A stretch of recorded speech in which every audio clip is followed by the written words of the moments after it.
Hello everyone, my name is Harshit Goyal and welcome to एक्टेस education. तो friends, जो मेरी सीटेट की फर्स्ट क्लास थी मैथ्स की, आई होप आप सबको वो काफी अच्छी लगी होगी।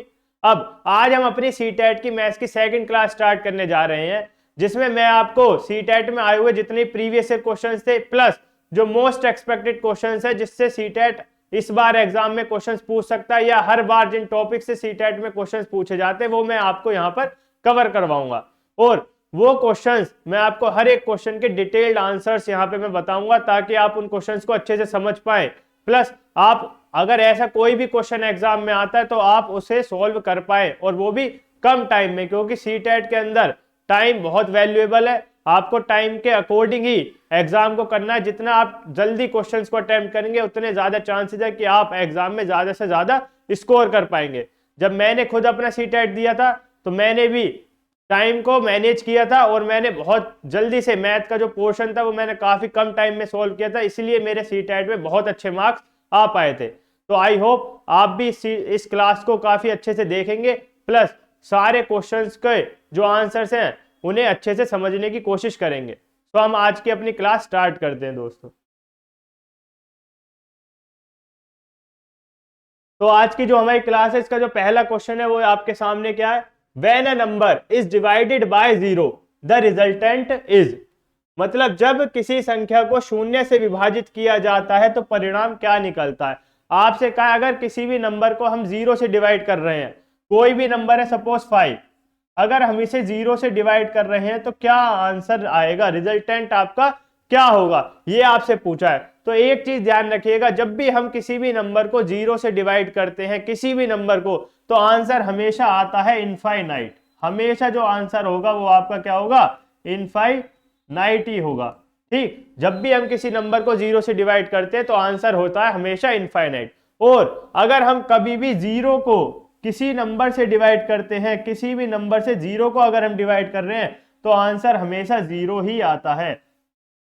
आंसर जो होगा आपका हमेशा 0 होगा। तो दो चीज याद रखिए, जब भी किसी नंबर को 0 से डिवाइड करेंगे तो आंसर आपका इनफाइनाइट होगा, और जब भी 0 को किसी भी नंबर से डिवाइड करेंगे तो आंसर आपका 0 होगा। तो यहां हमसे ऑप्शन जो दिए, पहला ऑप्शन है आपका 0, तो नहीं, 0 गलत है। दूसरा द नंबर इटसेल्फ, क्या वही नंबर होगा, नहीं होगा। तीसरा ऑप्शन है 1, क्या 1 आएगा, नहीं। चौथा है कांट बी डिटरमाइन, हम डिटरमाइन नहीं कर सकते, तो यही क्या होगा आंसर, क्योंकि आंसर क्या होगा इनफाइनाइट, इसका मतलब हम उसकी वैल्यू को डिटरमाइन नहीं कर सकते, हम पता नहीं लगा सकते। तो यही क्या हो जाएगा, ऑप्शन नंबर 4 इस क्वेश्चन का आंसर हो जाएगा। अब नेक्स्ट क्वेश्चन की तरफ चलते हैं दोस्तों। अगला question, what is the next term of the sequence this. इस सीक्वेंस की जो लास्ट टर्म है वो क्या होगी।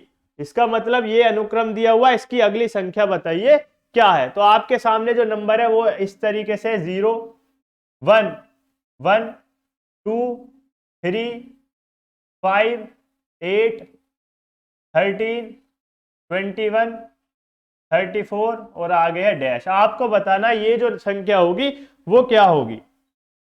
तो यहां देखिए, अब हमें इस सीरीज को देखना है कि किस तरीके से हम इसे एज्यूम करें कि यहाँ की संख्या हमें पता चल जाए। तो इसे देखते हैं एक बार। अब यहाँ देखिए, पहली डिजिट है 0, उसके बाद है 1 और इसके बाद फिर से 1 आ रहा है, 0 1 और 1। तो यहाँ हमें दिख रहा है कि 0 है, उसके बाद 1 है, फिर 1 है। इसका मतलब अगर हम इन दोनों डिजिट को ऐड करते हैं, पीछे की दोनों डिजिट को 1 और 0, तो क्या आंसर मिल रहा है हमें 1 और 0 1, मतलब पीछे की दो डिजिट्स को ऐड करने से हमें अगली डिजिट मिल रही है। फिर देख लेते हैं 1 और 1, अगर 1 और 1 को हम ऐड करते हैं तो क्या आता है 2, तो फिर से इन दो को ऐड किया तो अगली डिजिट मिल गई।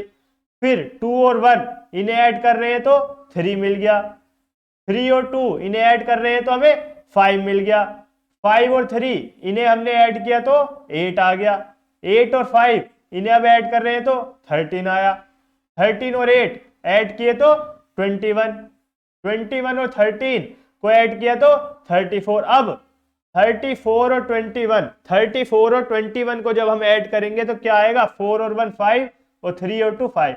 तो क्या आ जाएगा 55। तो जो लास्ट डिजिट होगी वो क्या होगी आपकी 55। कैसे? क्योंकि हम देख रहे हैं अगर हम किसी भी दो डिजिट को स्टार्टिंग की ऐड करते हैं तो उससे अगली डिजिट उन्हें ऐड करने के बाद जो आंसर आएगा वो अगली डिजिट होगी। तो ऐसे ही हमने दो को ऐड किया, इन दो को अगली डिजिट आई, फिर दो को किया तो अगली डिजिट आई, और ऐसे ही करते करते हम लास्ट तक गए। तो लास्ट डिजिट क्या आई आपकी दोस्तों 55।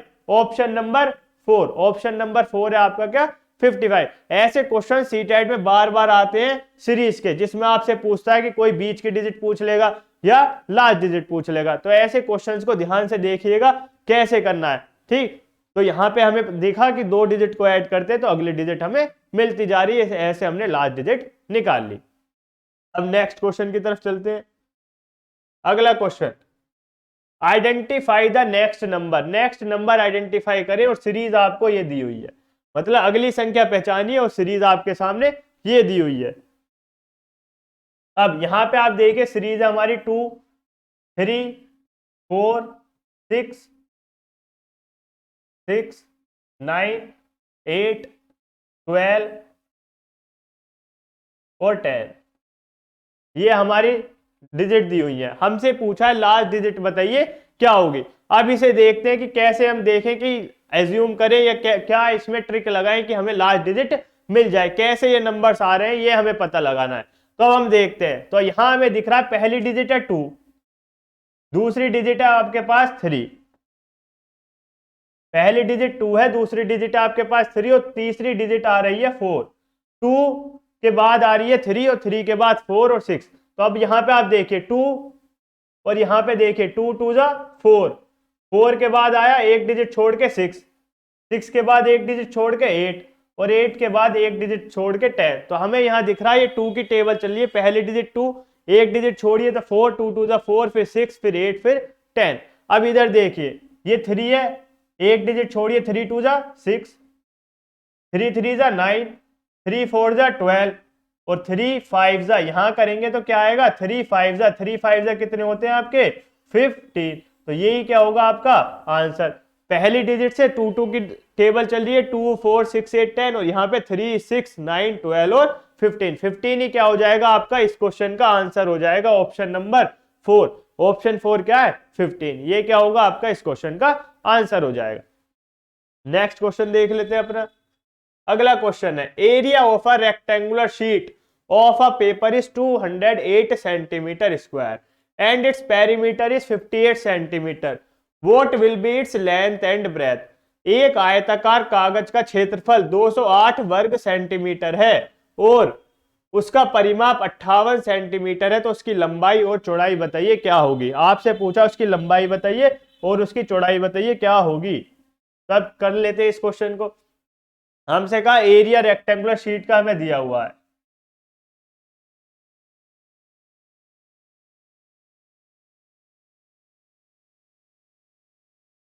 एरिया ऑफ रेक्टेंगुलर शीट हमें दिया हुआ है 208। एरिया दिया हुआ है हमें रेक्टेंगुलर शीट का, उसका पेरीमीटर भी दिया हुआ। हमसे पूछा उसकी लेंथ बताइए और उसकी ब्रेथ बताइए। तो एरिया क्या होता है रेक्टेंगुलर शीट का आपके पास length into breadth. Length into breadth आपको दी हुई है 208। लेंथ और ब्रेथ दोनों का मल्टीप्लीकेशन आपको क्या आना चाहिए आपका 208 आना चाहिए। ठीक, यहां से हम क्या करते हैं लेंथ की वैल्यू निकाल लेते हैं। लेंथ हमारे पास आ गई 208 डिवाइडेड बाय ब्रेथ। ये हमने मान ली फर्स्ट इक्वेशन। लेंथ हमें पता चल गई क्या होगी 208 डिवाइडेड बाय बी। ठीक, ब्रेथ ये हमारी फर्स्ट इक्वेशन होगी। उसके बाद हमसे कह रहा जो पेरीमीटर है वो 58 है। पेरीमीटर जो है आपका रेक्टेंगल का वो आपका 58 दिया हुआ है। तो पेरीमीटर मतलब परिमाप, आपका आयत का परिमाप 58 दिया हुआ है। तो उसका फॉर्मूला क्या होता है 2 इंटू लेंथ प्लस ब्रेथ। ये आपका है 58। 2 इंटू लेंथ प्लस ब्रेथ क्या है आपका 58। अब यहां से हम लेंथ प्लस ब्रेथ की वैल्यू निकाल लेंगे। कैसे, यहां 2 है उधर जाएगा डिवाइड में हो जाएगा। तो length plus breadth 58 divided by 2। 2 से कट किया हमारा आ गया 2 2 जा 4 और 9 जा 29। लेंथ प्लस ब्रेथ की वैल्यू हमारी आ गई 29। ठीक, ये हमने निकाल लिया। अब यहां देखिए हमें पता है लेंथ क्या है 208 डिवाइडेड बाय ब्रेथ, तो लेंथ क्या है 208 divided by breath plus breadth बराबर 29। हमें पता चल गया 208 divided by breath plus breadth बराबर 29। यहां से क्या करेंगे, एलसीएम ले लेंगे, एलसीएम आया बी, तो यहां हो गया 208, बी और बी हो गए आपके बी स्क्वायर बराबर 29। ये आपका आ गया 208 plus b square by b बराबर 29। अब यहां से इसे क्रॉस मल्टीप्लाई कर लेते हैं, तो आपका आ गया 208 प्लस बी स्क्वायर बराबर 29 बी।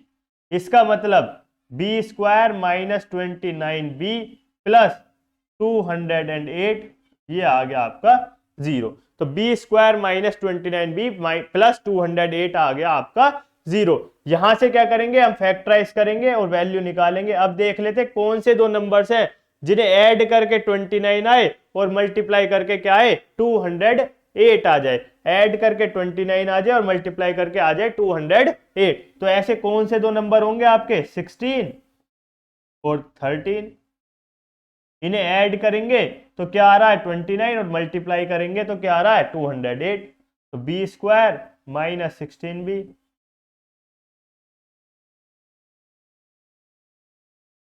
यहां से हमने निकाल ली बी की value b minus 16 minus 13 b minus 16 बराबर 0। इसका मतलब b माइनस 13 और b माइनस 16 ये आ गए आपके 0। b माइनस 13 और b माइनस 16 आ गए 0। तो b की वैल्यू आई आपकी, एक तो या तो 13 और दूसरी 16। तो b की वैल्यू या तो आपकी होगी 13 या फिर 16 होगी। तो अगर b की वैल्यू 13 है तो लेंथ कितनी होगी, b अगर 13 है, लेंथ प्लस ब्रेथ है आपकी 29, तो लेंथ कितनी हो जाएगी 29 माइनस 13 बराबर 16। ठीक, और अगर b की वैल्यू आपकी 16 है तो लेंथ क्या हो जाएगी 29 माइनस 16 बराबर 13। इसका मतलब आपको यहां दिख गया, अगर लेंथ 16 है तो ब्रेथ क्या है आपकी 13, और अगर लेंथ 13 है तो ब्रेथ क्या होगी 16। तो ये वैल्यूज होंगी किसकी, लेंथ और ब्रेथ की, या तो लेंथ 16 और ब्रेथ 13 या लेंथ 13 और ब्रेथ 16। कैसे किया, एरिया दिया हुआ था, यहां से लेंथ की वैल्यू निकाली, पेरीमीटर था उससे लेंथ प्लस ब्रेथ हमें पता चल गया कितना होगा, फिर हमने यहाँ पे वैल्यूज पुट की, फैक्टराइज किया और हमें पता चल गया लेंथ और ब्रेथ क्या क्या होंगी। अब ऑप्शन में देख लेते क्या दिया हुआ है, लेंथ और ब्रेथ क्या 14 होंगी, नहीं। लेंथ 16 और ब्रेथ 13 होगी, हाँ हो सकती है। तीसरा, ये 15 होगी और ये 14 होगी, नहीं हो सकती। फोर्थ, ये 13 होगी और ये 16 होगी, हाँ ये भी हो सकता है और ये भी हो सकता है। या तो 16 13 होंगे या फिर 13 और 16 होंगे, इन दोनों में से कोई भी ऑप्शन हो सकता है। ठीक, या तो लेंथ आपकी 16 होगी ब्रेथ 13, या फिर ब्रेथ लेंथ 13 और ब्रेथ 16 होगी। ठीक, तो आई होप आपको ये क्वेश्चन समझ आ गया होगा। नेक्स्ट क्वेश्चन देख लेते हैं। अगला क्वेश्चन है, how many decimal numbers are there between 0.50 and 0.70। इसका मतलब 0.50 और 0.70 के बीच में कितनी दशमलव संख्याएं होंगी। तो आपसे कहा है 0.50 और 0.70 के बीच में कितने डेसिमल नंबर्स होंगे। तो डेसिमल देखिए, इसके बाद कितने हो सकते हैं, 0 पॉइंट क्या कर सकते हैं, डेसिमल में आपको पता है कि आप डेसिमल के बाद कितनी भी जीरोज लगा सकते हैं। तो हम चाहे इसे ये लिख सकते हैं 5000, इसे क्या लिख सकते हैं 7000। इनके बीच के कितने भी नंबर्स लिख सकते हैं, 51 भी हो गया, 0.501 भी लिख सकते हैं। इसका मतलब हम कितने भी नंबर्स लिख सकते हैं इनके डेसिमल्स के बीच में, चाहे 71 लिख दें, इसके बाद 710 लिख दें, मतलब कुछ भी लिख दें, 701 लिख दें। तो हम कितने भी नंबर्स इन दोनों के बीच में क्या कर सकते हैं, डेसिमल नंबर्स कितने भी लिख सकते हैं। 0.50 और 0.70 के बीच में उनकी कोई भी लिमिट नहीं होगी, क्योंकि डेसिमल के बाद हमें पता है कितनी भी जीरो लगा सकते हैं, फिर आगे 1 लगा लेंगे, तो कितने भी नंबर्स हम बना सकते हैं। तो कौन सा ऑप्शन हो जाएगा, ऑप्शन नंबर 4 इनफाइनाइट, मतलब इनके बीच में इनफाइनाइट नंबर्स हम आ सकते हैं, इनके बीच में इनफाइनाइट डेसिमल नंबर्स आ सकते हैं। नेक्स्ट क्वेश्चन देख लेते हैं हम। अगला question, a number series is given with two of the terms missing, choose the correct alternative that will continue the same pattern। मतलब एक संख्या श्रृंखला दी गई है जिसमें दो पद लुप्त हैं, सही विकल्प चुने जो समान पैटर्न को, जो ये पैटर्न इन्होंने बनाया ये सेम पैटर्न फॉलो करे। तो इन्होंने नंबर सीरीज दी है 2 0 4 2 6 6 12 10 और डैश। हमें हमसे कहा है इन दो नंबर्स को बताइए जो मिसिंग है ये क्या होंगे जो इस पैटर्न को फॉलो करे। तो पैटर्न क्या है यहां देखिए, क्या पैटर्न है, देखिए पहली डिजिट 2 थी, अगली 4 हो गई, ठीक, एक डिजिट छोड़ के 4, फिर एक डिजिट छोड़ के 6। इसका मतलब 2 की क्या चल रही है, टेबल चल रही है, 2 1 2 2 2 4 2 3 6, तो अगली डिजिट क्या होगी 2 4 8, और यहां देखिए फिर 8 के बाद क्या है 10, तो इसका मतलब 2 5 ठीक, 2 2 2 3 तो हमें दिख रहा है 2 3 4 तो ये डिजिट तो हमें पता चल गई क्या होगी 8, क्यों 2 4 8। अब इधर देखते हैं, ये 0 है, एक डिजिट छोड़ के आ रहा है 2, इसका मतलब कितना ऐड हो रहा है 2, 2 ज्यादा है, फिर एक डिजिट छोड़ के आ रहा है 6, तो कितना ज्यादा है 4 ज्यादा है, फिर एक डिजिट छोड़ के आ रहा है 12, कितना ज्यादा है 6 ज्यादा है। हमने देखा यहाँ 2 ज्यादा है, फिर 4 ज्यादा, फिर 6 ज्यादा, तो इसका मतलब अगले में क्या होगा 8 ज्यादा। अगला कितना बढ़ रहा होगा 8 और बढ़ रहा होगा, तो अगर यहाँ 12 है तो 12 + 8 कितना होगा, अगली डिजिट 20 आ रही होगी, तो 12 और 8 कितनी हो रही होंगी 20। अगर पहली 0 है 2 बढ़ा, फिर 4, फिर आपका 6, फिर 8, तो कितना आ गया 20, तो 12 + 8 क्या हो गया 20। तो हमें दो नंबर्स मिल गए, एक तो 8 और दूसरा 20, तो यही क्या होंगे आंसर्स होंगे क्या 8 और 20। तो दोनों मिसिंग टर्म्स हमने निकाल लिए, एक 8 है और दूसरा मिसिंग टर्म 20 है, तो कौन सा ऑप्शन है, ऑप्शन नंबर 3 आपके सामने क्या 8 और 20। तो ये इस क्वेश्चन का आंसर हो जाएगा। मिसिंग टर्म से में बहुत ज्यादा क्वेश्चन सीटेट बार बार पूछता है, तो इन क्वेश्चंस को अच्छे से देखिए, अच्छे से इनकी प्रैक्टिस कीजिए। नेक्स्ट क्वेश्चन देख लेते हैं। अगला question, Farhan's father asked him to arrange some mangoes in groups. When he arranged them in a group of 2, then one mango was left. He did the same with groups of 3 and 7, and each time one mango was left. He knows that the number of mangoes are less than 50. If he arranges them in a groups of 5, how many mangoes will be left? तो फरहान के पिता उसे कुछ आमों को समूह में व्यवस्थित करने के लिए कहते हैं। वह 2-2 के समूह में आम लगाता है, तो एक आम हर बार बच रहा है। फिर वह 3 के में और 7 के समूह में लगा रहा है, तब भी हर बार एक ही आम बच रहा है। वह जानता है कि आमों की जो संख्या है वो 50 से कम है। यदि वह उन्हें 5 के समूह में लगाता है तो ये बताइए कितने आम बच जाएंगे। आपसे पूछा ये बताइए कितने मैंगोज बच जाएंगे अगर वो ग्रुप्स में लगा रहा है। सबसे पहले उसने 2-2 के ग्रुप लगाए, जब वो आमों को 2-2 के ग्रुप में रख रहा है तब भी एक आम लेफ्ट बच जा रहा है। जब वो उन्हें 3 के ग्रुप में रख रहा है तब भी एक बच रहा है। जब वो उन्हें 7 के ग्रुप में रख रहा है तब भी एक आम बच रहा है। 2 के में रखे तब भी एक, 3 के में रख रहा है तब भी एक, 7 के में रख रहा है तब भी एक। इसका मतलब जो भी आपके आंसर होगा वो क्या होगा 2, 3 और 7 इन तीनों का क्या होगा मल्टीपल होगा। क्यों? क्योंकि हमसे कह रहा है वो ग्रुप्स में लगा रहा है। इसका मतलब जो आम है वो क्या है इनसे ज्यादा है। वो 2 में रख रहा है तब भी एक, 3 में रख रहा है तब भी एक, 7 में रख रहा है तब भी। इसका मतलब जो भी नंबर होगा वो क्या होगा इन तीनों का कॉमन मल्टीपल होगा, जो पूरी से पूरे इनसे डिवाइड हो जाए, इनसे क्या हो जाए डिवाइड हो जाए। तो हम क्या करेंगे सबसे पहले इनका कॉमन मल्टीपल ढूंढेंगे। तो क्या करेंगे कॉमन मल्टीपल के लिए हम एलसीएम लेंगे। 2, 3 और 7 हम क्या करेंगे एलसीएम लेंगे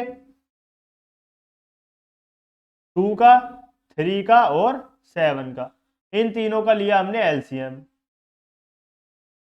तो 2 1 जा, फिर 3 और ये आ गया 7। इसके बाद 3 से करेंगे 1 1 7, फिर हमने 7 से किया 1 1 1।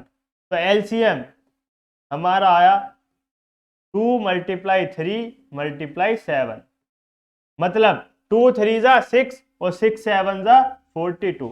तो 42 क्या आ गया हमारा एलसीएम आ गया 42। ये क्या हो गया हमारा एलसीएम आ गया इनका। इसका मतलब ये वो नंबर है जो 2 की टेबल में भी आएगा, 3 के में भी आएगा और 7 के में भी आएगा, क्योंकि हमसे कहा है जब हम 2, 3 और 7 में से किसी भी ग्रुप में रख रहे हैं, हर बार एक मैंगो बच रहा है, तो जो भी नंबर होगा, जो एक मैंगो लेफ्ट होने से पहले का जो भी नंबर आ रहा होगा वो क्या होगा, कॉमन मल्टीपल होगा इन तीनों का, वो क्या होगा 42। इसका मतलब 42 वो नंबर है जो इन तीनों की टेबल में आता है, कंप्लीटली डिवाइड करता है। लेकिन क्वेश्चन में कहा जब भी हम ग्रुप बना रहे हैं तो एक मैंगो हर बार बच जा रहा है, तो टोटल मैंगोस कितने होंगे,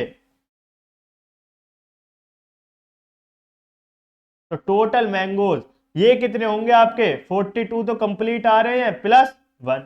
इसका मतलब टोटल मैंगोज कितने हो गए आपके 43। तो 43 क्या है आपके total number of mangoes, total mangoes आपके पास कितने दिए हुए हैं 43। अब आपसे पूछा अगर हम इन्हें 5-5 के ग्रुप में बनाए तो कितने मैंगोज बच जाएंगे।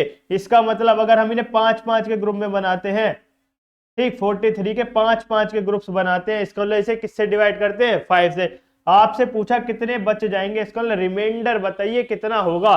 तो 5 8 जा क्या होते हैं आपके 40, 5 8 जा 40, तो बचा कितना 3। 3 क्या है रिमाइंडर, ठीक यही क्या हो गया आपका रिमाइंडर हो गया, शेषफल बचा क्या बचा 3, और यही क्या हो जाएगा इस क्वेश्चन का आंसर। 3 क्या हो जाएगा इस क्वेश्चन का आंसर हो जाएगा, क्योंकि हमसे कहा है कि जब 5 के ग्रुप में बनाते हैं तो कितने बचेंगे 3 बचेंगे, तो यही क्या होगा इस क्वेश्चन का आंसर। एक बार फिर से देख लीजिए कैसे किया। हमसे कह रहा है कि जब हम आमों को 2 के ग्रुप में लगाते हैं, चाहे हम उन्हें 3 के ग्रुप में लगाएं चाहे 7 के ग्रुप में लगाएं, हर बार एक आम बच जाता है। इसका मतलब जो नंबर होगा, जो एक आम बचने से पहले का जो भी नंबर होगा वो 2 की टेबल में भी आ रहा होगा, जब हम 3-3 के ग्रुप बनाएंगे तब भी आ रहा होगा, और 7 के ग्रुप में भी आ रहा होगा, मतलब इन तीनों की टेबल में आ रहा होगा। मतलब वो नंबर क्या होगा कॉमन मल्टीपल होगा 2 का भी, 3 का भी और 7 का भी। तो हम कॉमन मल्टीपल के लिए क्या किया हमने एलसीएम निकाला, लोवेस्ट कॉमन मल्टीपल, सबसे छोटा कॉमन मल्टीपल क्या होगा 2 3 7 का, वो हमें पता चल गया 42। इसके बाद हमें पता है कि एक आम बच रहा है, तो आम कितने होंगे 42 + 1 43। यहां से अब अगर हमने 5-5 के ग्रुप में बनाते तो 43 डिवाइड बाय 5, तो रिमाइंडर बचा 3। यही क्या हो जाएगा आपका इस क्वेश्चन का आंसर हो जाएगा। कौन सा ऑप्शन है ऑप्शन नंबर 1 3, ये क्या हो जाएगा आपका इस क्वेश्चन का आंसर हो जाएगा। अब चलते हैं अपने अगले क्वेश्चन की तरफ। नेक्स्ट क्वेश्चन हमारे सामने, find the difference between the largest and smallest 4 digit numbers formed by the digits 0 1 4 7 without repeating the digits using all of them at a time। इसका मतलब अंक 0 1 4 7 को बिना दोहराए यदि एक साथ प्रयोग किया जाए तो उससे बनने वाली 4 अंकों की सबसे बड़ी और सबसे छोटी संख्याओं का अंतर बताइए। आपके पास 4 डिजिट्स दी हुई है, 4 संख्याएं 0 है 1 है 4 है और 7, ये 4 डिजिट्स आपको दी हुई है। आपको इनसे पहले सबसे बड़ा नंबर बनाना है, तो हमने बना लिया सबसे बड़ी संख्या, वो क्या हो जाएगी भाई सबसे बड़ा नंबर 7 है, फिर 4 1 और 0, तो सबसे बड़ी संख्या क्या हो जाएगी 7 4 1 0। उसके बाद कह रहा आपको सबसे छोटी संख्या बनाइए, हमने सबसे छोटी संख्या बना दी। अब क्या होगा, कई बच्चे कंफ्यूज होते हैं और सोचते हैं सबसे छोटी संख्या क्या होगी 0 1 फिर 4 और 7, क्योंकि सबसे छोटी डिजिट यहाँ 0 है फिर 1 है फिर 4 है 7। तो ध्यान रखिएगा नहीं, अगर आप नंबर लिखते हैं 0 1 4 7, इसका मतलब ये केवल 3 डिजिट का नंबर है, क्योंकि इसकी वैल्यू क्या है केवल 147, क्योंकि पीछे की 0 काउंट नहीं होती। तो ये 3 डिजिट का नंबर बना, ना कि 4 डिजिट। लेकिन हमें बनाना है, क्वेश्चन में कहा है 4 डिजिट का नंबर बनाना है, तो 4 डिजिट का क्या होगा, सबसे पहले क्या लिखेंगे फिर हम सबसे पहले 1, क्योंकि 0 के बाद कौन सी सबसे छोटी बड़ी संख्या कौन सी आ रही है 1, 0 के बाद सीधा 1 है, 1 के बाद फिर क्या लगाएंगे हम 0, फिर है 4 और 7, तो ये क्या होगी सबसे छोटी संख्या क्या होगी 1 0 4 और 7। तो छोटी से बड़ी की तरफ जाएंगे, लेकिन हमें क्या लगाना सबसे पहले हमने यहां क्या लगाया 1 ना कि 0, क्योंकि अगर हम 0 लगा देंगे तो वो डिजिट हो जाएगी 3 डिजिट की संख्या हो जाएगी, वो नंबर 3 डिजिट का हो जाएगा। हमें बनाना है 4 का। अब हमसे कह रहा है कि इन दोनों का बताइए अंतर, डिफरेंस बताइए, तो क्या करना है माइनस कर देंगे। यहां 0 है तो हमने लगा लिया 10, 10 में से 7 गए 3, यहाँ 1 है इसका मतलब यहाँ आ गया 10, 10 में से 4 गए 6, यहाँ 4 था, यहाँ बचा 3, 3 में से 0 गए 3, और 7 में से बन गया 6। इसका मतलब आपका जो आंसर आया वो क्या आया, 6 3 6 3। ये क्या है आपका आंसर, 6 3 6 3। कौन सा ऑप्शन है, ऑप्शन नंबर 1 6 3 6 3। ये क्या हो जाएगा आपका इस क्वेश्चन का आंसर। बस इसमें ये ध्यान रखना, जब हम छोटी संख्या बनाएंगे और अगर 0 दी हुई है कोई डिजिट, तो 0 को स्टार्टिंग में नहीं लिखना, क्योंकि वो डिजिट फिर वो जो नंबर होगा वो 3 डिजिट का रह जाएगा, ना कि 4 डिजिट का। नेक्स्ट क्वेश्चन देख लेते हैं।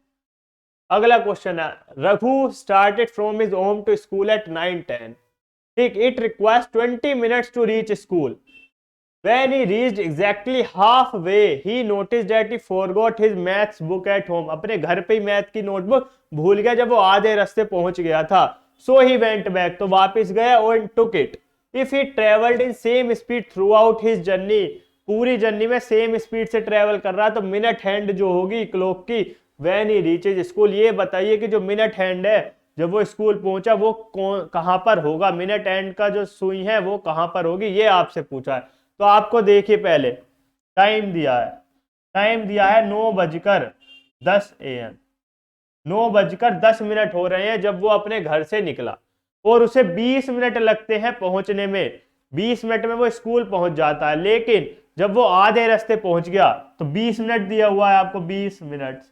आधे रास्ते का मतलब क्या है, जब वो 10 मिनट उसने ट्रेवल कर लिया, 10 मिनट उसने क्या कर लिया, ट्रेवल कर लिया, 10 मिनट तक उसने क्या कर लिया, ट्रेवल कर लिया। तब उसे याद आया, आधे का मतलब 10 मिनट, 10 मिनट जब उन्हें ट्रेवल कर लिया तब उसे याद आया, और वो वापस अपने घर गया अपनी नोटबुक लेने। तो वापस गया, 10 मिनट आया और वापस गया, और सेम स्पीड से गया, मतलब 10 मिनट उसे आने में लगे और 10 मिनट ही फिर जाने में लगे। 10 मिनट आने में लगे और 10 मिनट क्या हुआ, फिर से पीछे जाने में लगे। पहले आया 10 मिनट और फिर पीछे गया, इसका मतलब 10 और 10 20 मिनट लग गए उसे दोबारा घर पहुंचने में। तो 9:10 तो हो ही रहे थे, 20 मिनट उसे और लग गए, तो इसको 9 कितने हो गए, 30 मिनट। 9:30 हो गए, ठीक, जब वो दोबारा अपने घर पहुंचा। अब उसके बाद कह रहा, फिर उसने ली कॉपी और उसके बाद वो कहां पहुंचा, स्कूल पहुंच गया। और हमें पता है स्कूल पहुंचने में लगते हैं उसे 20 मिनट, तो 9:30 AM पे तो वो दोबारा घर पहुंचा था, फिर स्कूल के नींद निकला और फिर उसे 20 मिनट लगे। तो वो कितने बज गए अब, 9:50। तो 9:50 पर वो क्या हुआ, स्कूल में पहुंच गया। स्कूल पहुंच गया कितने बजे, 9:50। 9:50 पर वो अपने स्कूल में पहुंच गया। हमसे पूछा जब वो स्कूल पहुंचा तो मिनट हैंड वाली जो घड़ी का जो मिनट हैंड है वो कहां पर था, ये बताइए किस नंबर पर था वो। तो ये आपकी क्लॉक है, ये क्लॉक है आपकी 12 1 2 3 4 5 6 9 10 11। अब जब आपके 9:50 हो रहे होंगे तो 9:50 पे आपका ये है आर एंड, और जो आपका मिनट हैंड है वो कहां पर है, 9:50 पे कहां पर होता है आपका 10 पर। तो यही आपसे पूछा मिनट हैंड कहां पर होगा, 8 पर होगा, 7 पर, 10 पर या 6 पर। तो हमें पता है जब 50 बजते हैं 50 मिनट पर जो आपकी मिनट हैंड होती है वो होती है 10 पर। तो इसका आंसर क्या हो जाएगा, 10 क्या हो जाएगा, इस क्वेश्चन का आंसर हो जाएगा। अब 1 सेकेंड,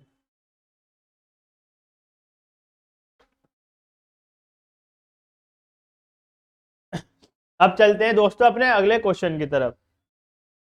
नेक्स्ट क्वेश्चन,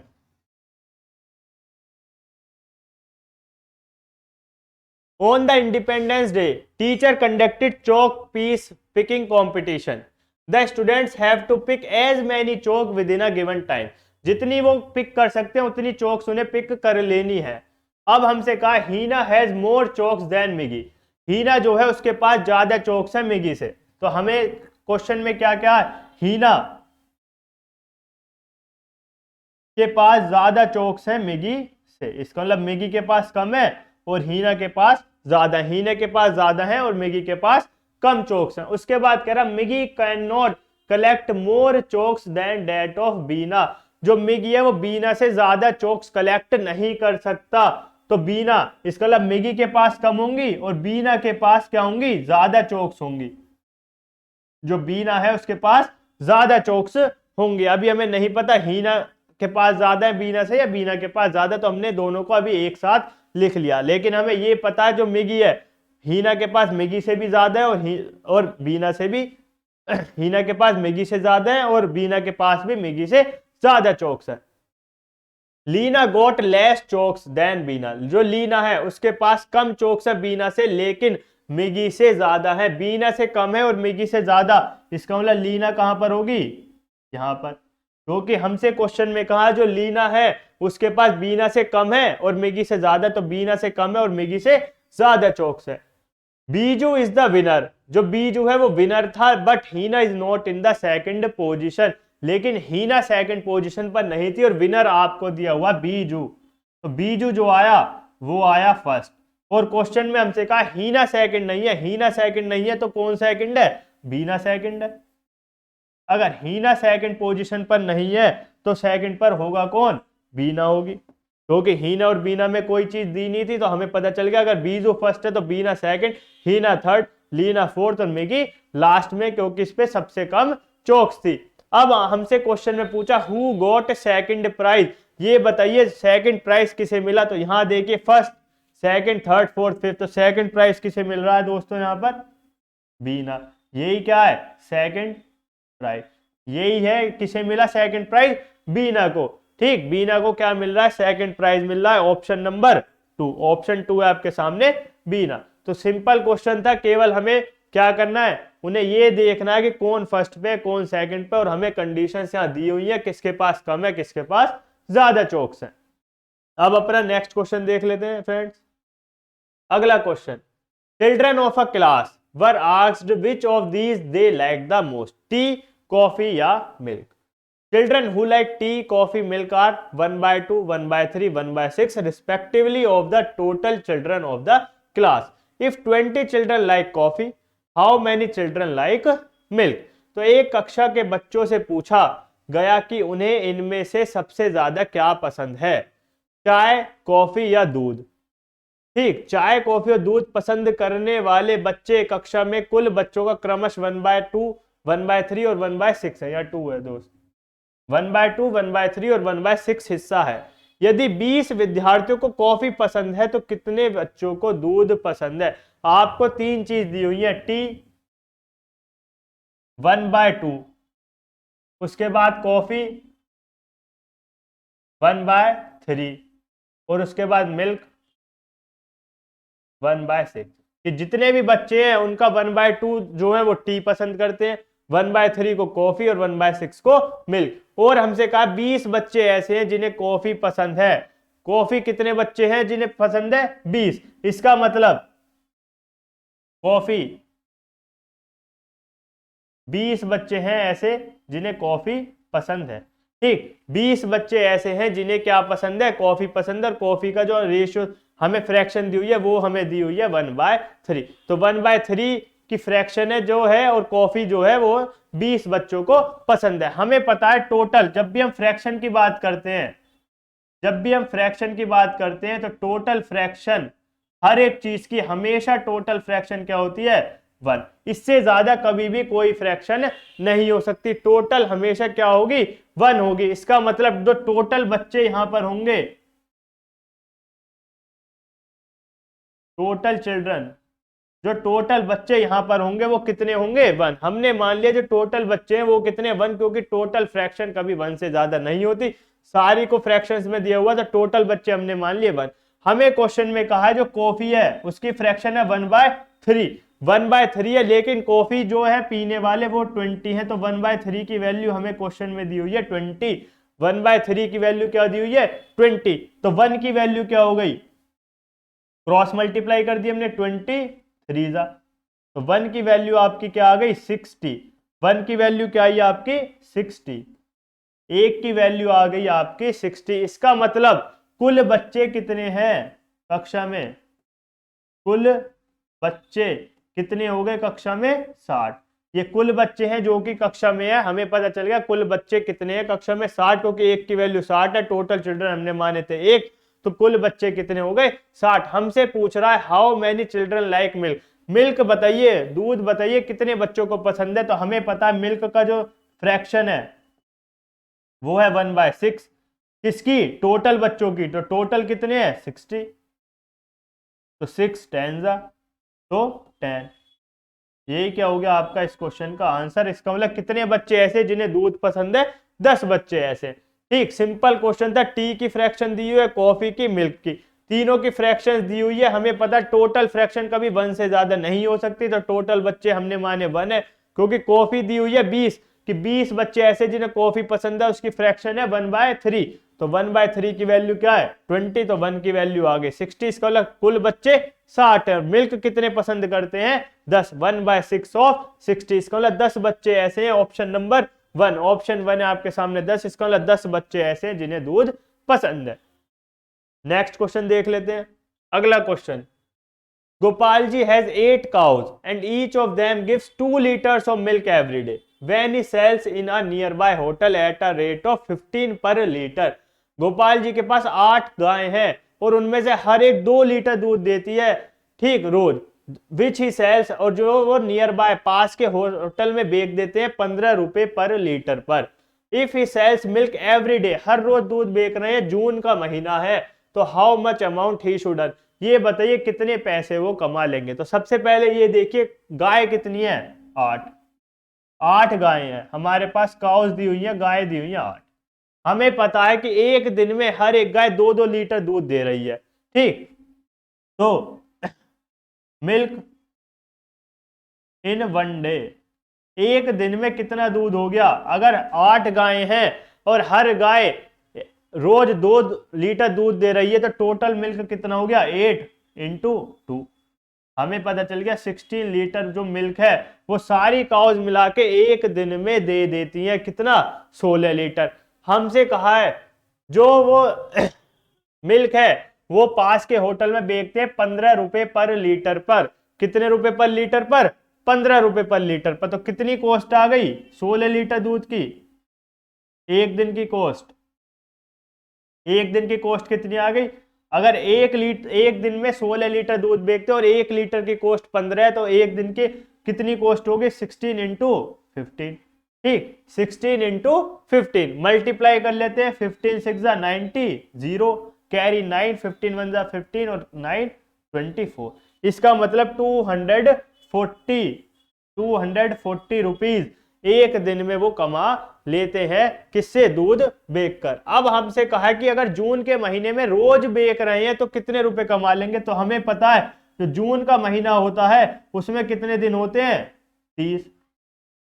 तो हमें बताइए कितने दिन होते हैं जून के महीने में, 30 दिन होते हैं, उसमें कितने रुपए कमा लेंगे। अगर एक दिन में वो 240 कमा रहे हैं तो 30 दिन में कितने कमा लेंगे 240 × 30, ठीक, 240 × 30 मल्टीप्लाई कर लेंगे। 24 3 होते हैं दोस्तों आपके 72 और उसके आगे है 2 0, तो 7,200 रुपीज, 7,200 रुपीज वो अर्न कर लेंगे। ऑप्शन नंबर 1, ऑप्शन 1 है आपका क्या 7,200। सिंपल क्वेश्चन था। 8 गाय हैं, हर एक गाय एक दिन में 2 लीटर दूध देती है, तो टोटल मिल्क कितना हो गया 16 लीटर्स।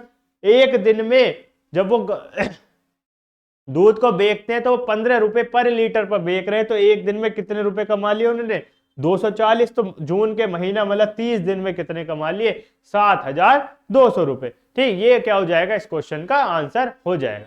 अब बढ़ते हैं अपने अगले क्वेश्चन की तरफ। इन अ 6 digit number the digit of 1000 place is 4।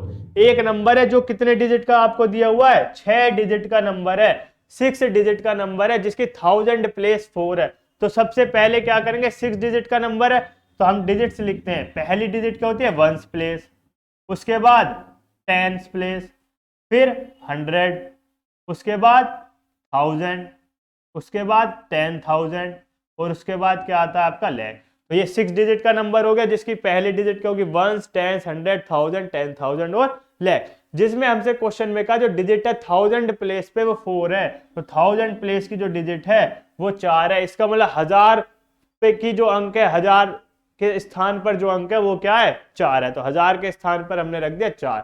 उसके बाद कह रहा है the digit at 10th place is double that the digit at 1000th place. जो 10th प्लेस पे जो ढाई अंक पे क्या है हमारी संख्या है वो क्या है डबल है 1000 का, इसका क्या है डबल, तो ये 4 है, तो 10th प्लेस पे कितनी हो गई 4 2 जा 8, इसका मतलब अगर ये 4 है तो ये क्या हो गई 8, ये हमें पता चल गया। And digit at 100 place is half the digit. जो 100 प्लेस पे डिजिट है वो क्या है उसकी आधी है 1000 की, जो 100 प्लेस पे वो 1000 की आधी है, मतलब 4 का आधा कितना हो गया 2, तो ये हमें पता चल गया क्या आ गया 2। Digit at unit place is half the digit at 100। जो यूनिट प्लेस पे डिजिट है वंस प्लेस पे, वंस प्लेस को क्या बोलते हैं यूनिट प्लेस, तो यूनिट प्लेस पे जो डिजिट है वो आधी है 100 प्लेस का, 100 है आपके पास 2, 2 का हाफ 1, तो ये क्या आ गई 1। फिर कह रहा digit at 10,000 place is the sum of digits at 1000 and 100 place. जो 1000 प्लेस 4, 100 प्लेस 2, इन दोनों का सम मतलब ऐड 4 + 2 6, ठीक, यही डिजिट क्या है आपकी 10,000 प्लेस, इन दोनों का सम मतलब 6, ये क्या है आपकी 10,000 प्लेस की डिजिट 6। अब digit at lakh place, lakh पे जो डिजिट है half the digit at 10,000 place. जो 10,000 प्लेस पे जो डिजिट है उसका हाफ है, 10,000 पे 6 है तो इसका हाफ 3, तो आपका नंबर आपके सामने है 364281। ये क्या है आपका नंबर 364281, कौन सा ऑप्शन है 364281, ऑप्शन नंबर 4 3642। सिंपल क्वेश्चन था, जो जो हमें दिया है केवल वही हमने लिखना है, ठीक, सीधा सीधा दिया है, हर एक डिजिट के बारे में एक इंफॉर्मेशन दी है वो हमें यूज करनी है और अपना नंबर हमें बना लेना है। नेक्स्ट क्वेश्चन देख लेते हैं। A wire of length 86 centimeter is used to form a rectangle whose length या largest side is 26 centimeter. Same rectangle has been changed into another rectangle whose length means largest side is 31 centimeter. What will be the difference between breadth means smallest side of both the rectangle? हमसे कहा है 86 centimetre लंबे तार को मोड़कर एक आयत बनाया गया, रेक्टेंगल बनाया गया जिसकी लंबाई मतलब सबसे लंबी भुजा 26 सेंटीमीटर है। फिर उसी आयत को मोड़कर एक और आयत बनाया गया जिसकी लंबाई सबसे लंबी भुजा 31 सेंटीमीटर है। दोनों आयतों की चौड़ाई में छोटी भुजा के बीच का अंतर बताइए क्या होगा। ब्रेथ के बीच का डिफरेंस पूछा है आपसे। कहा एक वायर जिसकी लेंथ 86 सेंटीमीटर है उसे रेक्टेंगल बनाया। कल मैंने अपनी वीडियो में बताया था अगर कोई भी 2D शेप है उसे हम कन्वर्ट कर रहे हैं तो उनका पेरीमीटर सेम होता है, ठीक। लेकिन यहां तो सीधा हमसे कहा एक वायर है जिसकी 86 सेंटीमीटर की लेंथ है उसे हम रेक्टेंगल बना रहे हैं। तो अगर हम रेक्टेंगल बना रहे हैं तो क्या करेंगे, उस वायर को बाउंड्री पे लगाएंगे ऐसे, ठीक, सिंपल है, बाउंड्री पे लगाएंगे, उससे क्या बनाएंगे रेक्टेंगल। तो बाउंड्री पे लगाया तो ये क्या है इसका पेरीमीटर। इसका मतलब पेरीमीटर भी क्या होगा, जो टोटल लेंथ है वही क्या होगी शेप की पेरीमीटर। तो हमें पेरीमीटर दिया हुआ है, परिमाप दिया हुआ है आयत का, ठीक, आयत हमें परिमाप दिया हुआ है आयत का 86 सेंटीमीटर, ठीक। और हमें उसकी लेंथ भी दी हुई है कितनी 26 सेंटीमीटर। यहां फॉर्मूला हमने लगाया 2 इंटू लेंथ प्लस ब्रेथ 86, तो 2 इंटू लेंथ है हमारी 26 प्लस ब्रेथ बराबर 86। यहां से क्या करेंगे 2 से इसे कट किया, 2 4 जा 8 और 3 43, तो 26 प्लस ब्रेथ आ गई आपकी 43, तो ब्रेथ आई आपकी 43 माइनस 26, तो ब्रेथ आपकी आ गई 17 सेंटीमीटर। 17 सेंटीमीटर ये क्या आ गई आपकी ब्रेथ। तो पहले जो रेक्टेंगल था उसकी ब्रेथ हमें पता चल गई 17। इसके बाद कह रहा इसी रेक्टेंगल को दूसरे रेक्टेंगल में बना दिया जिसकी लेंथ 31 है। यही रेक्टेंगल है, इसका मतलब पेरीमीटर क्या है सेम है। जो अगला रेक्टेंगल है उसका पेरीमीटर भी क्या होगा 86 ही होगा। तो पेरीमीटर क्या होगा अगले रेक्टेंगल का, वो भी क्या होगा आपका 86 होगा। अगले रेक्टेंगल का पेरीमीटर भी क्या आपका 86। तो 2 इंटू इस बार लेंथ आपको दी है 31 प्लस ब्रेथ बराबर 86, 2 से कट किया 43, तो 31 प्लस ब्रेथ 43, तो ब्रेथ की वैल्यू आ गई आपकी 43 माइनस 31, जो कि आ गई आपकी 12 सेंटीमीटर। ठीक, 12 सेंटीमीटर। तो पहले में जो ब्रेथ आई वो थी 17, बाद की जो आई वो आई 12। आपसे पूछा डिफरेंस बताइए दोनों ब्रेथ का, मतलब 17 माइनस 12, 17 माइनस 12 क्या आ गया आपका 5, 17 माइनस 12 क्या हो गया आपका 5 सेंटीमीटर। यही क्या हो जाएगा इस क्वेश्चन का आपका आंसर हो जाएगा ऑप्शन नंबर 2। ऑप्शन 2 है आपके सामने 5 सेंटीमीटर। सिंपल क्वेश्चन था, दोनों का पेरीमीटर हमें पता है 86, वहां लेंथ दी हुई है, ब्रेथ हमें दोनों की निकाल ली और उन्हें माइनस कर दिया, यही क्या हो जाएगा, यहां से हमने आंसर निकाल लिया क्या 5 सेंटीमीटर। नेक्स्ट क्वेश्चन देख लेते हैं। If a water tank has 500 litre water, how many maximum ports of equal capacity of 250 ml can be filled from the water tank. यदि एक पानी के टैंक में 500 लीटर पानी है तो उसमें से 250 मिलीलीटर की क्षमता वाले अधिकतम कितने बर्तन भरे जा सकते हैं। ठीक, हमसे क्वेश्चन में कहा जो वाटर टैंक है उसकी कैपेसिटी है 500 लीटर, जो उसकी कैपेसिटी है वो है 500 लीटर। ठीक, वाटर टैंक है उसके अंदर पानी भरा हुआ है कितना 500 लीटर पानी भरा हुआ है। 500 लीटर का मतलब क्या है, हमें पता है 1 लीटर जो होता है उसमें होते हैं 1000 मिलीलीटर। 1 लीटर में कितने होते हैं 1000 मिलीलीटर। तो 500 लीटर में कितने हो गए 500 इंटू 1000, इसका मतलब 500000 मिलीलीटर। ठीक, तो उसमें कितना पानी भरा हुआ है टैंक में 5 लाख मिलीलीटर जो है पानी भरा हुआ है। अब हमसे कहा है इसे मैक्सिमम पोर्ट्स में भरना है, वो सारे जो बर्तन है इक्वल कैपेसिटी के हैं और सबकी जो कैपेसिटी 250 ml है, तो कितने पोर्ट्स आप भर सकते हो। अगर एक पोर्ट जो है उसकी कैपेसिटी है आपकी 250 ml, 250 ml, ठीक, 250 मिलीलीटर जो है वो उसकी एक पोर्ट की कैपेसिटी है। तो बताइए कितने बर्तन आप फिल कर लेंगे। तो सिंपल है, ज्यादा दिया हुआ है कम हमसे पूछ रहा है, हमसे पूछा एक की वैल्यू दी हुई है, हमसे पूछा नंबर ऑफ पोर्ट्स बताइए कितने हैं। ज्यादा हमें दिया हुआ है, कम हमसे पूछ रहा है कि कितने होंगे एक। ठीक, नंबर ऑफ पोर्ट्स बताइए कितने पोर्ट्स में ये जो पानी है वो फिल हो जाएगा। अगर एक पोर्ट में 250 ml है तो 5 लाख ml कितने पोर्ट्स में फिल हो जाएगा। तो सिंपल है, क्या करना है केवल डिवाइड कर देंगे हम। ठीक, 5 लाख को किससे डिवाइड कर देंगे 250 से, क्योंकि हमें पता है एक पोर्ट में इतना, पूरा टोटल हमारे पास इतना है। हमसे पूछे नंबर ऑफ पोर्ट्स बताने, 0 से 0 क्या हो जाएगी कैंसिल आउट हो गई।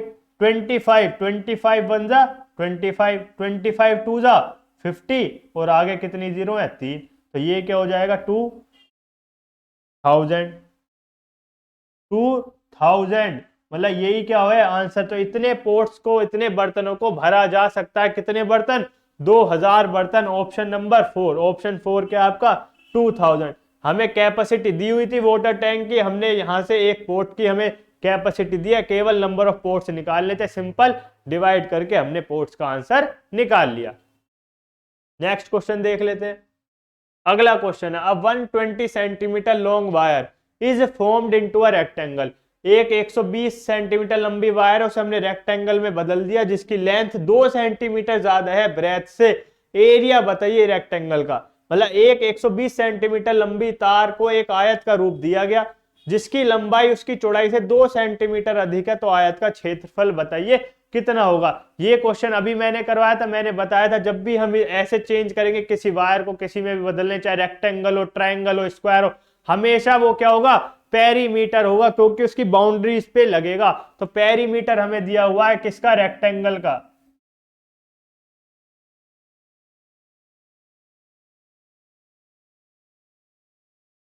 रेक्टेंगल का जो पेरीमीटर है वो हमारे सामने है 120 सेंटीमीटर। ठीक, पेरीमीटर आपको दिया हुआ है रेक्टेंगल का 120 सेंटीमीटर और हमसे कहा है जो लेंथ है 2 सेंटीमीटर ज्यादा है ब्रेथ से। ठीक, अगर ब्रेथ हमने मान लिया, जो ब्रेथ है वो अगर हमने मान लिया x है, जो ब्रेथ है वो क्या x, ठीक, तो जो लेंथ है, जो लंबाई है वो क्या होगी उससे 2 सेंटीमीटर ज्यादा, इसका मतलब x + 2। अगर ब्रेथ x है तो लेंथ क्या होगी आपकी x प्लस 2। तो पेरीमीटर ऑफ रेक्टेंगल क्या होता है 2 इंटू लेंथ प्लस ब्रेथ, ये आपका 120। 2 से यहां से कट कर लेंगे, 2 से 2 6 20 12, तो 2 से आ गया 60, 2 1 2 और 2 से 60 आ गया। लेंथ है आपकी x प्लस 2 और ब्रेथ है आपकी x और इक्वल में है 60।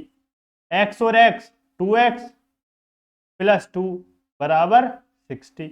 इधर प्लस है उधर जाके माइनस हो जाएगा, 60 माइनस 2, तो 2x आ गई आपकी 58 और x आ गया आपका दोस्तों 58 डिवाइडेड बाय 2। 2 1 2 और 2 29 58, तो x की वैल्यू आई आपकी 29। जो x है उसकी वैल्यू आई आपकी 29 सेंटीमीटर। x आया 29। आपसे पूछा एरिया बताइए, तो पहले x हमें मिल गया, इसका मतलब जो ब्रेथ है वो हमारी कितनी हो गई, ब्रेथ x थी तो ब्रेथ हो गई आपकी 29 और लेंथ थी x प्लस 2, तो 29 प्लस 2 31, तो ब्रेथ हो गई 29 और लेंथ हो गई 31। अब आपसे एरिया पूछा है, उसका क्षेत्रफल पूछा है, आयत का क्षेत्रफल बताइए कितना होगा। तो क्या होता है क्षेत्रफल, लेंथ इंटू ब्रेथ। तो 29 वो लेंथ आपकी 31 अब ब्रेथ है 29, मल्टीप्लाई कर लेते हैं 31 और 29। ये क्या हो गया आपका 9 1 9 और 9 3 27, 2 1 2 2 3 6, ऐड किया 9 9 और 8, ठीक 9 9 8 899 सेंटीमीटर स्क्वायर। तो क्या आ गया आपका 899 सेंटीमीटर स्क्वायर। यही क्या हो गया आपका इस क्वेश्चन का आंसर हो जाएगा क्या 899 centimetre square. Option number 1, option 1 आपका क्या 899 सेंटीमीटर स्क्वायर। आपको पेरीमीटर रेक्टेंगल का दिया हुआ है, हमें लेंथ और ब्रेथ में एक कंडीशन दी हुई है, वहां से हमने दोनों की वैल्यूज निकाल ली और वहां से हमने एक एरिया निकाल लिया कि एरिया क्या होगा। नेक्स्ट क्वेश्चन देख लेते हैं। 2 wall clocks hanging at New Delhi metro station are set correctly at 9 hours on Tuesday. Both the walls clock gains 3 minutes and 5 minutes respectively in an hour. इसका मतलब क्या है, हर एक घंटे में वो 3 मिनट गेन कर लेते हैं, 3 मिनट आगे बढ़ जाती है एक क्लॉक और दूसरी 5 मिनट आगे बढ़ जाती है। What time will the second clock register if the first clock wall gains 3 minutes in an hour shows the time 6:27 on Wednesday, कि वो वेडनेसडे में 6:27 दिखाती है, तो उस समय फर्स्ट क्लॉक क्या होगी, वो सेकंड क्लॉक क्या होगी, वो कितना टाइम दिखाएगी। मतलब मंगलवार को 2 दीवार घड़ियां नई दिल्ली मेट्रो स्टेशन पर 9 बजे चालू की जाती हैं। दोनों दीवार घड़ियां 1 घंटे में क्रमश 3 मिनट और 5 मिनट तेज हो जाती हैं। दूसरी दीवार घड़ी में कितने बजे होंगे, यदि पहली दीवार घड़ी जो 1 घंटे में 3 मिनट तेज हो जाती है वो बुधवार को सुबह 6:27 का समय प्रदर्शित करती है। ठीक, प्रदर्शित मतलब वो दिखा रही है कि 6:27 हो गए हैं। तो सबसे पहले देखिए 9 बज रहे हैं रात के, ठीक ट्यूसडे है, रात के 9 बज रहे हैं, ठीक, और हमें जाना है वेडनेसडे में 6:27, ठीक 6:27 जब वो घड़ी दिखा रही है पहली वाली, तो दूसरी का टाइम पूछा है। अब जो फर्स्ट क्लॉक है वो गेन कर रही है 3 मिनट हर एक घंटे में, जो सेकंड क्लॉक है वो गेन कर रही है 5 मिनट्स हर एक घंटे में, ठीक, ये हर घंटे में 3 मिनट, ये हर घंटे में 5 मिनट क्या कर रही है, गेन कर रही है। ठीक, 9 बज रहे हैं, 6:27 तक जाना है, तो 9 बजे क्या है, दोनों बिल्कुल सही है, तो 10 बजे होंगे, तो क्या हो गया 3 मिनट आगे हो गई। ठीक, 10 बजते ही पहली क्लॉक क्या हो जाएगी, जैसे 10 बजेंगे 3 मिनट आगे हो जाएगी, जैसे 10 बजेंगे वो पहली क्लॉक क्या हो जाएगी 3 मिनट आगे हो जाएगी। फिर 11 बजेंगे तो 3 और 3 6 मिनट आगे हो जाएगी, 12 बजेंगे तो 9 मिनट आगे हो गई, ठीक, 1 बजा तो 12 मिनट आगे हो गई, फिर 2 बजे 15 मिनट आगे हो गई, 3 बजे 18 मिनट आगे हो गई, 4 बजे 21 मिनट आगे हो गई, 5 बजे 24 मिनट आगे हो गई, और जैसे 6 बजे तो 27 मिनट वो आगे हो गई। कितने मिनट? 27 मिनट। और यहां हमसे कहा 6:27 हो रहे हैं। 6:27 किस में हो रहे हैं? फर्स्ट क्लॉक में 6:27 हो रहे हैं। तो एक्चुअल में कितना टाइम हो रहा होगा, क्योंकि वो 27 मिनट क्या हो गई, आगे बढ़ गई। अब तक जब 6 बज रहे होंगे असली में, तो वो 27 मिनट आगे होगी, और यहां वो 27 मिनट आगे हो गई। तो असली में टाइम कितना हो रहा होगा आपका? एक्चुअल में टाइम कितना हो रहा है? एक्चुअल में टाइम क्या हो रहा है आपके? 6 बज रहे होंगे। एक्चुअल में कितने बज रहे होंगे? 6। और फर्स्ट क्लॉक आपका दिखा रही है 6:27। अब आपसे पूछा इसी पे सेकंड क्लॉक कितना दिखाएगी, तो हमें पता है हर एक घंटे में सेकंड क्लॉक 5 मिनट आगे बढ़ रही है। तो कितने घंटे हो गए? 1 2 3 4 5 6 7 8 9, 9 घंटे हो गए। हर घंटे 5 है, तो 9 × 5 कितना हो गया आपका? 45। इसका मतलब वो 45 मिनट आगे होगी, तो वो कितना टाइम दिखाएगी? 6:45। कितना टाइम दिखा रही होगी? 6:45, क्योंकि वो 45 मिनट क्या हो गई? आगे हो गई। ठीक, सेकंड क्लॉक कितनी आगे हो गई? 45 मिनट। तो कितना टाइम दिखा रही होगी? 6:45। Option number b. ठीक, कैसे किया हमने? बिल्कुल सिंपल था कि हमें बता दिया हुआ 9 बजे वो स्टार्ट होती है, हर एक मिनट में 3 मिनट वो बढ़ रही है, और 6:27 जब वो दिखा रही है, तो हमने देखा एक्चुअल में कितना टाइम आ रहा होगा, हर घंटे में 3 बढ़ रही है, 3 3 बढ़ाते गए, हमें पता चल गया एक्चुअल में जब 6 बजे होंगे तब वो क्लॉक 6:27 दिखा रही होगी, और 5 मिनट ये आ गए, तो 5 × 9 45। 6 बजकर कितने बज रहे हैं? 45 मिनट हो रहे होंगे। आई होप आपको ये क्वेश्चन समझ आया होगा। नेक्स्ट क्वेश्चन देख लेते हैं। The heights of 9 students in a class are given below. This. What will be the value of median plus mode divided by median minus mode? तो एक कक्षा में 9 विद्यार्थियों की लंबाई इस प्रकार है, तो उसका मीडियन प्लस मोड और मीडियन माइनस मोड का मान बताइए क्या होगा। ठीक, इसकी वैल्यू पूछिए क्या होगी। तो सबसे पहले ये देखिए मोड होता क्या है। मोड जो होता है वो क्या होता है? कोई भी आपको नंबर्स दिए हुए कई सारे, ठीक, बहुत सारे ऑब्जर्वेशंस दिए, तो जो ऑब्जर्वेशन मैक्सिमम टाइम आएगा, मैक्सिमम नंबर ऑफ टाइम्स, जो भी ऑब्जर्वेशन, जो भी वैल्यू आपकी सबसे ज्यादा बार आएगी, वो ही क्या होगा? आपका मोड होगा। ठीक, ये तो मोड के बारे में, जो भी वैल्यू, जो भी डिजिट सबसे ज्यादा बार आएगी, वो ही आपका क्या हो गया? मोड हो गया। अब बात करते हैं मीडियन। जब हम बात करते हैं मीडियन की, अगर आपको जो ऑब्जर्वेशंस दिए हुए हैं, हमने मान लिया ऑब्जर्वेशंस n है, अगर वो ओड है, ठीक, अगर वो 1 बार, 3 बार, 5 बार, 7 बार आए हैं, ओड टाइम्स आए हैं, तो हम फॉर्मूला क्या लगाएंगे? n+1/2th term. ठीक, हम हमेशा ये फॉर्मूला लगाएंगे n+1/2th टर्म। और अगर जो ऑब्जर्वेशन है वो इवन टाइम्स आए हुए हैं, तो हम क्या फॉर्मूला लगाएंगे? n/2 term plus n/2 plus 1th term, और इन पूरे को डिवाइड कर देंगे 2 से। तो ये दो फॉर्मूले हैं। अगर ओड है तो n+1/2 और इवन है तो n/2 term plus n/2 plus 1th term और डिवाइडेड बाय 2। ये देखना, और हमेशा ध्यान रखेगा हमें नंबर्स को इंक्रीजिंग ऑर्डर में लिखना है। पहले कैसे लिखना है? इंक्रीजिंग ऑर्डर में सेट करके लिखना है। तब हम क्या लगाएंगे? ये फॉर्मूले लगाएंगे। हमेशा जो भी ऑब्जर्वेशंस दिए हुए हैं, इन्हें हमें पहले इंक्रीजिंग ऑर्डर में अरेंज करना है, उसके बाद हम मोड और मीडियन फाइंड आउट करेंगे। अब चलते हैं, देखते हैं कैसे करना है ये क्वेश्चन।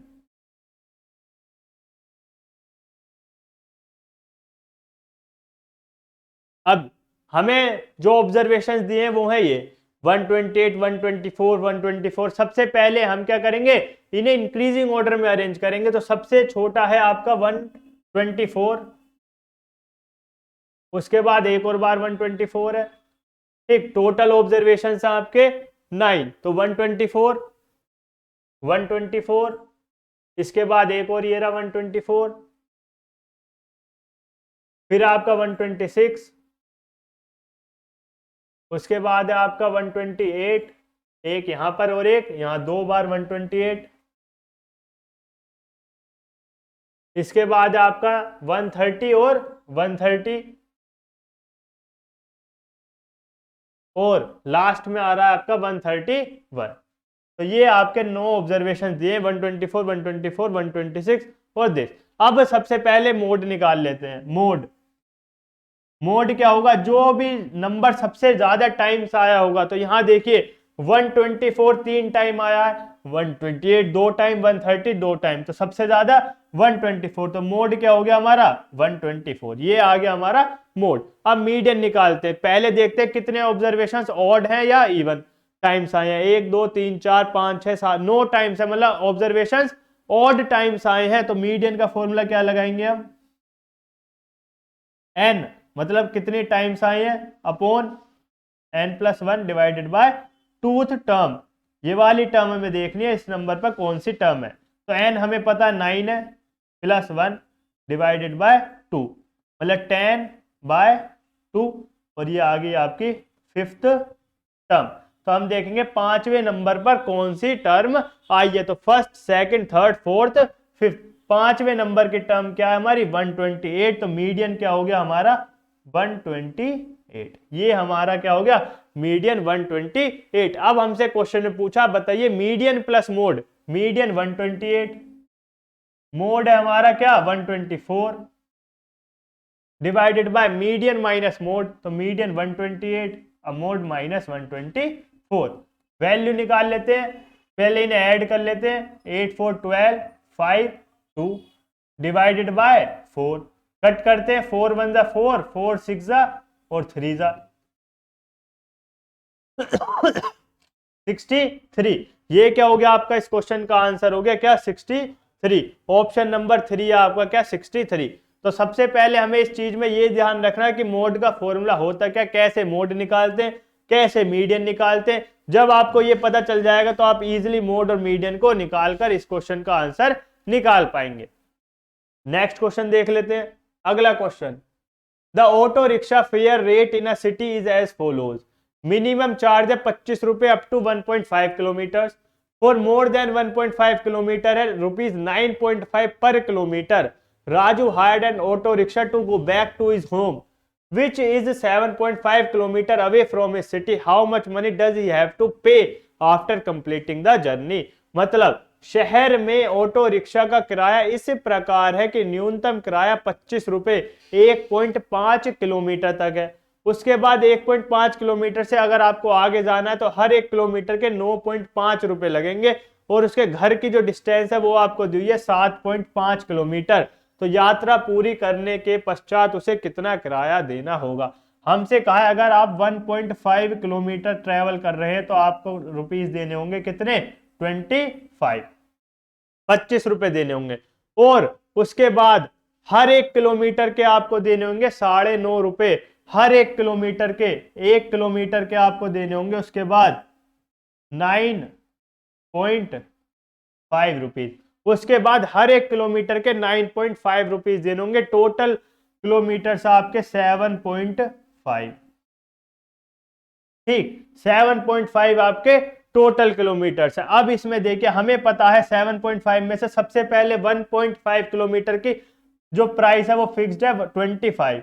तो 1.5 के तो हमें पता चल गया कितने प्राइस है 25। ठीक, 1.5 किलोमीटर तक 25 रुपीज देने। तो 7.5 में से 1.5 उन्हें ट्रेवल कर लिया, कितना बचा 6 किलोमीटर, और हर किलोमीटर के हैं 9.5।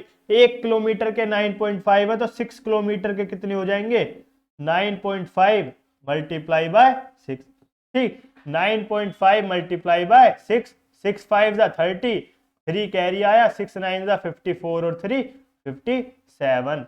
कितना आ गया आपका 57, क्योंकि 1.5 उन्हें ट्रेवल किया 25 से, बाकी बचे 6 किलोमीटर, वो आ गए 57 रुपए के। आपसे पूछा टोटल बताइए 25 प्लस 57, 752L और ये आ गया 8, मतलब 82 रुपीस क्या होंगे उसे पे करने पड़ेंगे। 1.5 किलोमीटर के 25 थे, उसके बाद के हर किलोमीटर के 9.5, तो कितने रुपए देगा वो 82। ऑप्शन नंबर 1, ऑप्शन 1 क्या है आपका 82 किलोमीटर। नेक्स्ट क्वेश्चन देख लेते हैं। An auto rickshaw meter shows charges of 25 for first 2 kilometers of journey and ₹8 for every subsequent kilometers traveled. Manas pays ₹249 as fare to travel from his house to his workplace. How far is the workplace from his home? मतलब एक auto rickshaw का metre पहले 2 kilometre की यात्रा के लिए 25 रुपए का और उसके बाद प्रति किलोमीटर की यात्रा के लिए 8 रुपए का भाड़ा दिखाता है। मानस ने अपने घर से अपने कार्यालय तक का ₹249 भाड़ा दिया। उसके घर से कार्यालय की दूरी डिस्टेंस बताइए। तो वैसा ही किलोमीटर है, लैंग्वेज चेंज कर दिया, इस बार आपसे रुपीस की जगह डिस्टेंस पूछ लिया। आपसे कहा है 2 किलोमीटर के कितने रुपए लेता है? 25 रुपए। 2 किलोमीटर के अमाउंट फिक्स्ड है, 25 रुपए लेगा और हर 1 किलोमीटर के उसके बाद वो 8 रुपए लेगा। उसके बाद के हर 1 किलोमीटर के 8 रुपए लेगा और टोटल उसने 249 रुपीज अपनी जर्नी में पे किया। 249 टोटल है 249, टोटल इतनी अमाउंट उसने पे करी। अब देखिए स्टार्टिंग में जब उसने 2 किलोमीटर ट्रेवल किया उसका प्राइस फिक्स्ड है 25 रुपए। इसका मतलब उन्होंने 2 किलोमीटर तो ट्रेवल किया ही है, कितने रुपए देकर? 25 रुपए। तो सबसे पहले हम देखेंगे 2 किलोमीटर तो उसने 25 रुपए में ट्रेवल किया, उसके अलावा उसने कितने रुपए खर्च किए? 25 रुपए तो उसने दिए ही, तो इसमें से क्या कर देंगे हम? 25 रुपए को माइनस कर देंगे। तो 9 में से 5 गए 4 और 4 में से 2 गए 2 और 2। इसका मतलब 25 रुपए तो उसने दिए ही, उसके बाद उसने 224 रुपए और दिए, तब जाके टोटल किराया क्या आया? 249। ठीक, 25 रुपए में उसने 2 किलोमीटर तो ट्रेवल किया ही,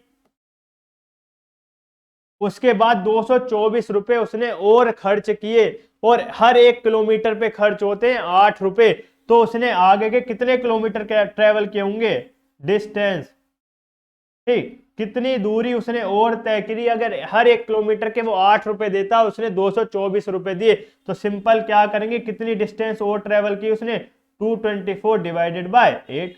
तो 224 को क्या करना है? केवल 8 से डिवाइड कर देना है।